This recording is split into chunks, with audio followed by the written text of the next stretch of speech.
Hey guys, welcome back. In my last video, I played through all 100 scenes in the Boss GM800, and I wanted to do something a little bit different today where we're utilizing the GM800 as a recording tool by generating or sending MIDI from the GM800 directly to the DAW or recording software, and utilizing some of the synths and keys and different sounds that we have available to us in the actual software, and basically be able to play certain parts. So as an example, I have a keyboard set up here, and that's just triggering a piano sound within the software. Now, I'm not personally a great keyboard player, so I'd be much more comfortable playing something on the guitar and then generating a MIDI part from that and then using the internal synths within the actual software. So let's jump in and have a look at what I've got set up here. So I've basically just connected the GM800 via the USB directly into my computer. Now, if you've already installed the GM800 Tone Studio software, you will already have the driver installed that will be available to you when you're actually using your recording software. So back in the software, you can see I've got all MIDI inputs, and this allows me to use any MIDI device. So as an example, I've got the keyboard here, but I also have the guitar set up, so I can actually play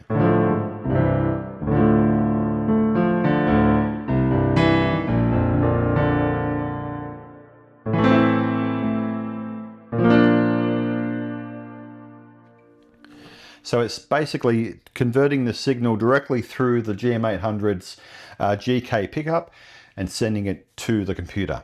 So let's use that in a real life scenario.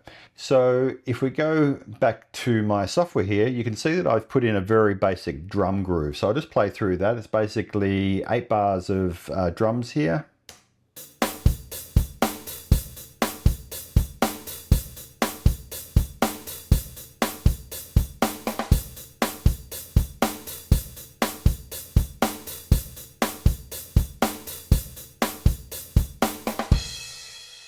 Okay, so I've got a drum groove to use as a timing reference, and then I'm just going to lay down a couple of different parts. Now, you heard that I've already got a piano sound, so let's begin with that, and I'll put some chords in here. So I hit record.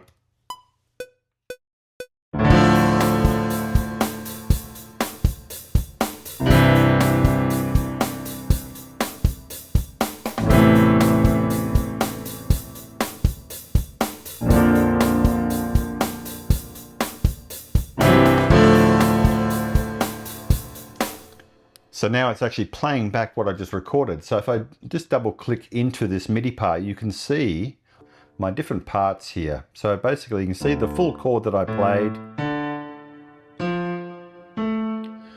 Now, of course, I can go through this MIDI performance now that I've got these notes here, and I can actually change the timing of what I've played. I can actually move things. You can see on this last one, I've got a note that was falsely triggered, which doesn't belong in the chord. So I can just delete that, clean it up. I might bring these notes here forward a little bit. So I've got notes playing a bit sooner. And I could also select the whole thing and I can take it up an octave. So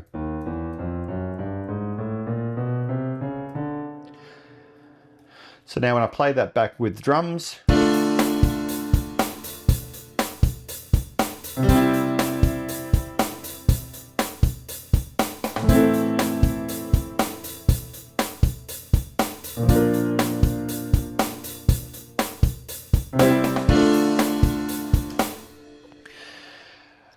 although I've recorded the MIDI, it hasn't actually recorded the audio, so I can change that sound anytime I want. So as an example, I'm using this Avenger 2 synth, and at the moment I've got the Ibiza house piano, which is what you're hearing.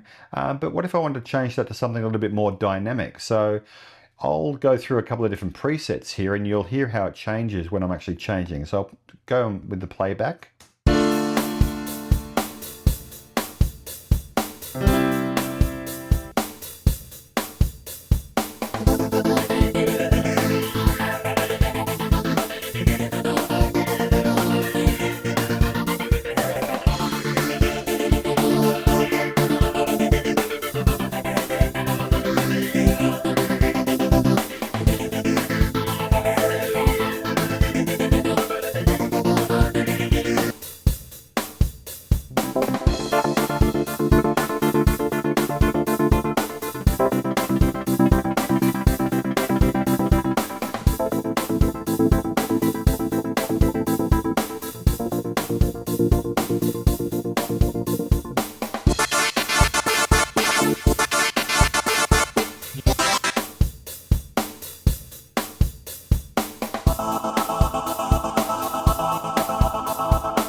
So I don't have to tell you how much fun that can be, going through different sounds and actually being able to utilize any sound within your library and changing it as you want. Now, of course,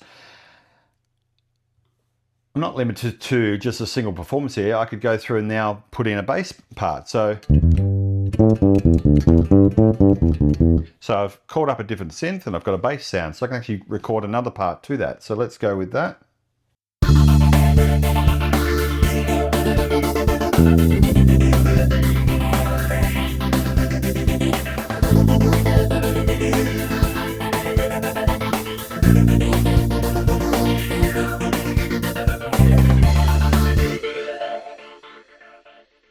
Okay, so similarly, I can go into the actual performance here. You can see there's some notes there that were triggered incorrectly, so I'll just delete those and I'll move the notes. I can also quantize the note to the nearest interval, and you can see what we've got here. I can see that the notes are all placed correctly now, so when I play that back,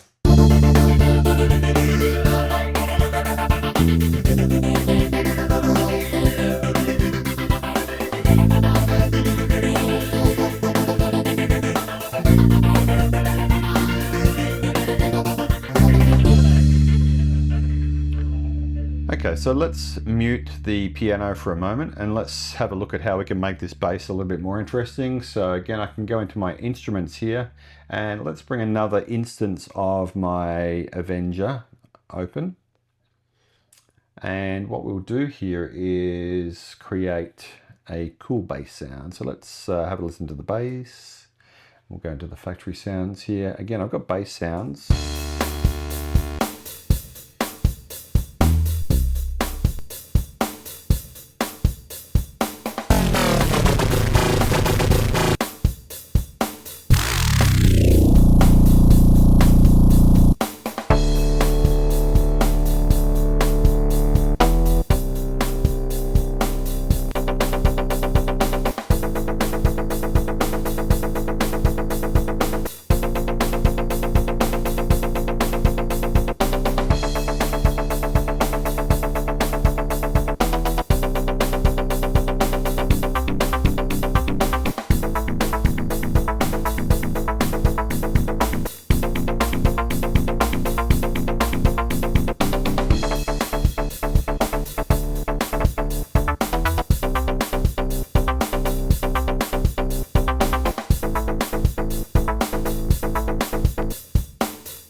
So of course I could play around changing sounds and getting it to exactly what I want, but let's play the two together now.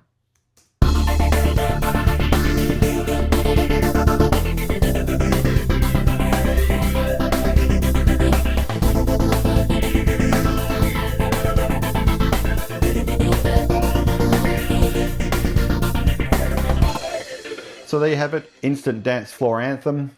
You can see how quickly we can translate an idea that we've created from the guitar into the computer and then using the software in the computer to create something that's really interesting and inspiring. And of course, you know, you're only limited by your imagination here. And of course, from here, I could add in like a dance drum groove or something and just keep building layers and using as many synths as the computer will allow. So that's just one way that you can use the GM800 as a creative tool. Hopefully that's given you some little bit of inspiration and allows you to get more out of your own GM800. Thanks for stopping by, and I'll see you on the next one. Bye.